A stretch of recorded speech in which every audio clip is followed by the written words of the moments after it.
Hello student, তোমরা যারা ক্যালকাটা ইউনিভার্সিটির আন্ডারে সেমিস্টার 4-এর ছাত্রছাত্রী আছো এবং তোমাদের ইতিহাস সাবজেক্টে অনার্স আছে, তোমাদের জন্য আজকে ক্লাসটা খুবই গুরুত্বপূর্ণ। আজকে ক্লাসে তোমাদের ডিএসসিসি 5 পেপার থেকে লাস্ট মিনিট সাজেশান নিয়ে আলোচনা করব। এই লাস্ট মিনিট সাজেশানে 20 নম্বরের প্রশ্ন 6টা দেওয়া আছে এবং 5 নম্বরের প্রশ্ন 7টা দেওয়া আছে। এমনকি কেবলমাত্র সাজেশান নয়, আজকের সাজেশানের সম্পূর্ণ উত্তর তোমরা পেতে চলেছ। আর তোমরা যারা ইংলিশ ভার্সনের স্টুডেন্ট আছো, তোমরাও আজকে ক্লাসটা দেখো, কারণ সাজেশানটা তোমরা দেখতে পাচ্ছ বাংলার পাশাপাশি ইংলিশেও লেখা আছে। চলো প্রথমে তোমরা সাজেশান দেখে নাও, তারপরে আমি প্রশ্নের উত্তরগুলো নিয়ে আলোচনা করব।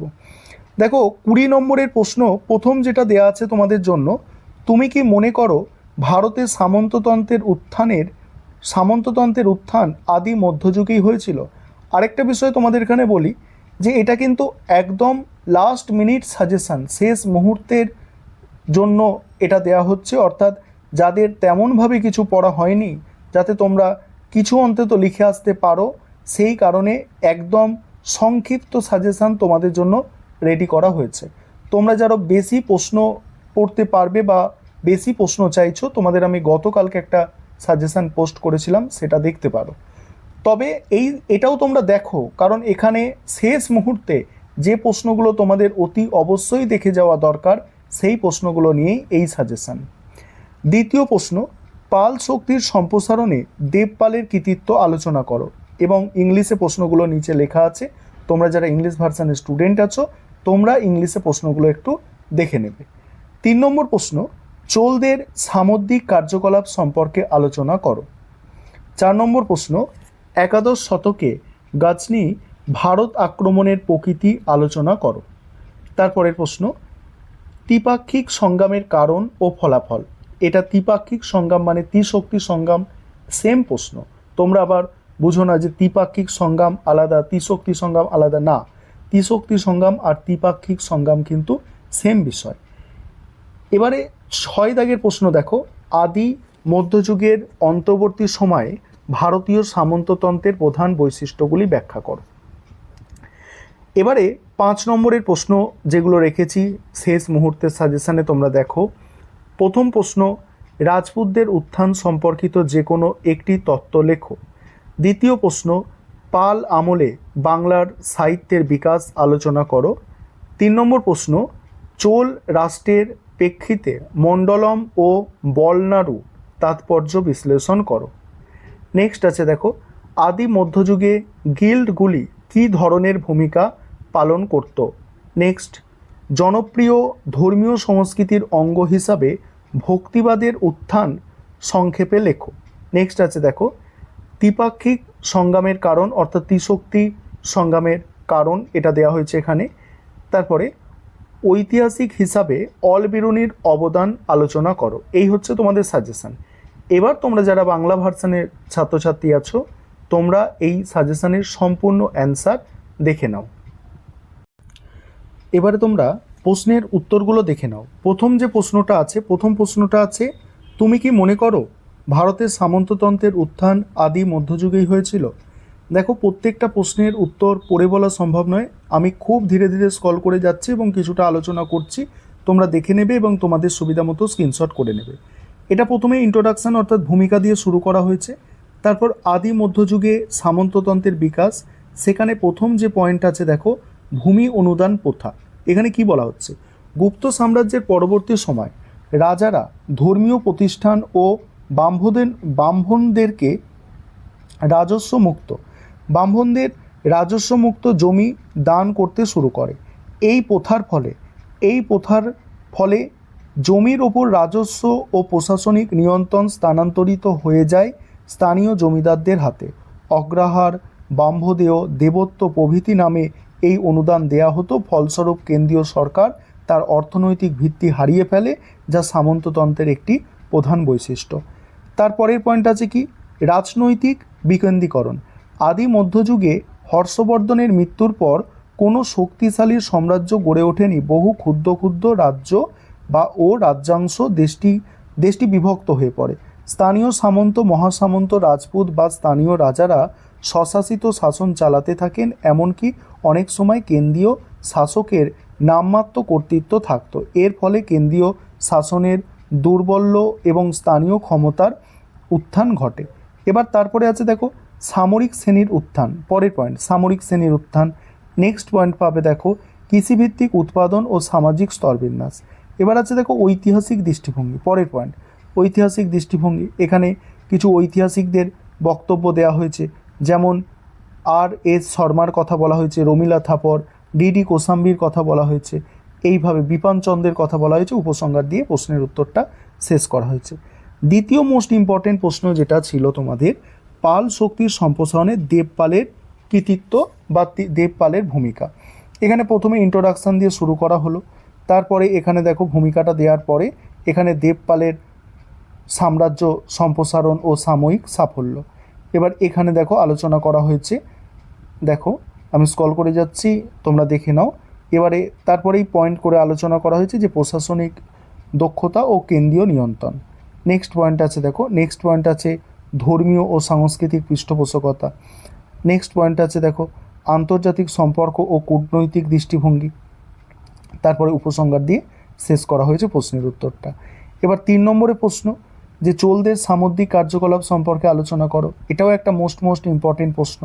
দেখো প্রথমে ভূমিকা দিয়ে হয়েছে, অর্থাৎ ইন্ট্রোডাকশান দেওয়া হয়েছে। দেখো এখানে প্রথমে ভূমিকা দিয়ে শুরু করা হলো, তারপরে নৌবাহিনীর বিকাশ ও সামুদ্রিক প্রস্তুতি পয়েন্টটা করা হলো, এবং সেই পয়েন্টের আন্ডারে দেখো দেখে নাও। এবারে তারপরের পয়েন্ট হচ্ছে দেখো সামরিক অভিযান ও সামুদ্রিক বিজয়, এইভাবে দেখো লেখা হয়েছে। তারপরে দেখো বাণিজ্যিক সম্প্রসারণ ও আন্তর্জাতিক বন্দর। নেক্সট পয়েন্ট আছে দেখো ধর্মীয় ও সাংস্কৃতিক বিনিময়, এবং তারপরে শেষে উপসংহার দিয়ে শেষ করা হয়েছে। এবং তারপরের প্রশ্ন আদি মধ্যযুগে কৃষি ব্যবস্থার বিবর্তন। এটা আমি লাস্ট মিনিট সাজেশানে দিইনি, ঠিক আছে। তারপরের প্রশ্ন দেখো, তারপরে যেটা মোস্ট ইম্পর্টেন্ট প্রশ্ন আদি মধ্যযুগে নগর কেন্দ্রিক, এটাও আমি লাস্ট মিনিট সাজেশানে দিইনি। তারপরে একাদশ শতকে গজনির ভারত আক্রমণ, এই প্রশ্নটা আমি তোমাদের লাস্ট মিনিট সাজেশানে 4 নম্বরের প্রশ্নে দিয়েছি। এটা এবারে দেখো, প্রথমে তোমরা ইন্ট্রোডাকশান দিয়ে শুরু করবে, তারপরেই দেখো গজনির আক্রমণের পটভূমি, অর্থাৎ কেন আক্রমণ করতে চাইছিল, আক্রমণের প্রকৃতি, অর্থনৈতিক উদ্দেশ্য, ধর্মীয় উদ্দেশ্য ছিল, অর্থনৈতিক উদ্দেশ্য ছিল, তারপরে সামরিক উদ্দেশ্য ছিল। এবার গজনির আক্রমণের প্রভাব, ধ্বংসাত্মক প্রভাব, তারপরে বিজয়ী রাজত্ব প্রতিষ্ঠা, সংস্কৃতি ও সভ্যতার ওপর প্রভাব, ঐতিহাসিকদের মতামত, এবং শেষে উপসংহার দিয়ে শেষ করা হয়েছে। এবারে তারপরের প্রশ্ন যেটা আছে, যে গজনি হলো 4 নম্বর প্রশ্ন। এবার তারপরের প্রশ্ন তোমরা দেখো, তারপরের প্রশ্ন যেটা দেওয়া আছে ত্রিপাক্ষিক সংগ্রামটা ছিল, ত্রিপাক্ষিক সংগ্রামটা একটু দেখে নিই কোথায় আছে। ত্রিপাক্ষিক সংগ্রাম একটা ছিল, ত্রিপাক্ষিক সংগ্রাম, আর একটা হচ্ছে আদি মধ্যযুগের অন্তর্বর্তী সময় ভারতের সামন্ততন্ত্রের প্রধান বৈশিষ্ট্য। দেখো ত্রিপাক্ষিক সংগ্রাম, এটা রাজপুত শক্তিদের আছে, এটা ত্রিপাক্ষিক সংগ্রাম বা ত্রিশক্তি সংগ্রাম যেটা বলা হচ্ছে। প্রথমে ইন্ট্রোডাকশান অর্থাৎ ভূমিকা দেওয়া আছে দেখো, আর তারপরেই কারণ, ত্রিপাক্ষিক সংগ্রামের কারণ দেখে নাও, অ্যান্সারটা দেখে নাও। এবার ফলাফল আছে, এইভাবে শেষ করা হয়েছে, তারপর উপসংহার দিয়ে শেষ করা হয়েছে। এবারে তারপরে আরও একটা প্রশ্ন তোমাদের সাজেশানে মোস্ট ইম্পর্টেন্ট বলা হয়েছিল, এটা আদি মধ্যযুগে অন্তর্বর্তী সময়ে ভারতীয় সামন্ততন্ত্রের প্রধান বৈশিষ্ট্য ব্যাখ্যা করো। এই প্রশ্নের উত্তরটা এবার তোমরা দেখে নাও, আমি স্ক্রল করে যাচ্ছি, দেখে নাও। এই প্রশ্নের উত্তরটা তোমরা দেখো, মোস্ট ইম্পর্টেন্ট প্রশ্নগুলো তোমাদের জন্য কিন্তু রাখা হয়েছে, এবং সমস্ত প্রশ্নের উত্তরও তোমাদের আমি দেখাচ্ছি যাতে তোমরা অ্যান্সারটা লিখতে পারো। এবারে 5 নম্বরের যে প্রশ্নগুলো সাজেশানে আছে সেই প্রশ্নের অ্যান্সারগুলো একটু তোমাদের দেখাবো, দেখতে থাকো। 5 নম্বরের প্রশ্ন যেগুলো ছিল, 5 নম্বরের প্রশ্নে প্রথম প্রশ্ন যেটা ছিল রাজপুতদের উত্থান সম্পর্কিত যে কোনো একটি তত্ত্ব। এবার এই রাজপুতদের উত্থান সম্পর্কিত তত্ত্ব দেখে নাও, অ্যান্সারটা দেখে নাও, আমি স্ক্রল করে যাচ্ছি। এটা প্রথম প্রশ্ন হয়ে গেল তোমাদের। তারপরে দ্বিতীয় প্রশ্ন, পাল আমলে বাংলার সাহিত্যের বিকাশ আলোচনা করো, দ্বিতীয় প্রশ্ন। এর অ্যান্সারটা তোমরা দেখো, দ্বিতীয় প্রশ্নের অ্যান্সারটা দেখে নাও, এটা দ্বিতীয় প্রশ্ন। 3 নম্বর প্রশ্ন ছিল চোল রাষ্ট্রের প্রেক্ষিতে মণ্ডলম ও বলনাড়ুর তাৎপর্য বিশ্লেষণ করো। এই প্রশ্নের অ্যান্সারটাও তোমরা দেখো, এই প্রশ্নের অ্যান্সারটা তোমরা দেখে নাও।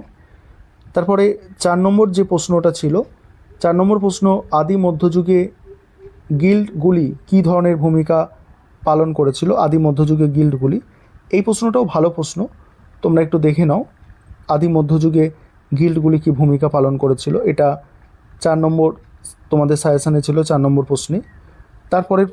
তারপরের প্রশ্ন ছিল জনপ্রিয় ধর্মীয় সংস্কৃতির অঙ্গ হিসেবে ভক্তিবাদ। দেখো ভক্তিবাদটা, এটা জনপ্রিয় ধর্মীয় সংস্কৃতির অঙ্গ হিসাবে ভক্তিবাদের উত্থান, দেখে নাও অ্যান্সারটা, এটা ভক্তিবাদের উত্থান, অ্যান্সারটা দেখো। তারপরে দেখো ভক্তিবাদের পরে ওখানে ছিল যে দ্বিপাক্ষিক সংগ্রাম। এবার এই প্রশ্নটাও কিন্তু ইম্পর্টেন্ট, এই মোহাম্মদ ঘুরির যে প্রশ্নটা আছে, এটা একটু স্ক্রল করে যাচ্ছি, দেখে নাও, এটা মোহাম্মদ ঘুরির দিয়ে আছে। এবার ত্রিপাক্ষিক সংগ্রাম যেটা আছে, ত্রিপাক্ষিক সংগ্রাম বা ত্রিশক্তির সংগ্রাম, দেখে নাও, এটা ত্রিশক্তির সংগ্রাম বা ত্রিপাক্ষিক সংগ্রাম। তারপরে 7 নম্বরের প্রশ্ন ছিল ঐতিহাসিক অলবিরনি। তবে চোলদের স্থানীয় স্বায়ত্তশাসন ব্যবস্থার উত্তরটাও দেখো তোমরা, এটাও একটু দেখে নাও। আর শেষে ছিল মানে অলবিরনি দিয়ে প্রশ্নটা ছিল, অলবিরনির প্রশ্নটা আমি তোমাদের দেখাচ্ছি। অলবিরনির প্রশ্নটা শেষের দিকে সম্ভবত আছে এই পিডিএফটা।